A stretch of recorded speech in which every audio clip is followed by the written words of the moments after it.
This video will provide brief instructions on connecting your thermostat to Wi-Fi. For this process, it is important to ensure that your phone is connected to the same Wi-Fi that your thermostat will work through.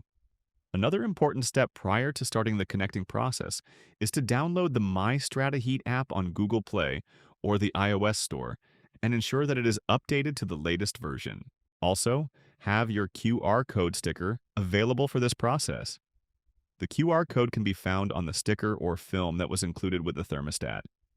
The QR code can also be found on the back of the faceplate, as well as in the thermostat's Quick Start Manual or Quick Start cheat sheet. Let's begin. From the home screen, press the check mark to unlock the screen. Then press the check mark again to access the various setting sections.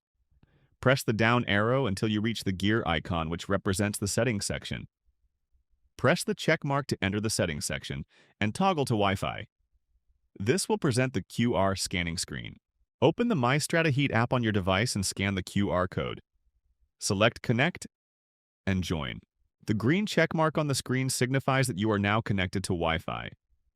Confirm your Wi-Fi password, the unit, and the device you're using.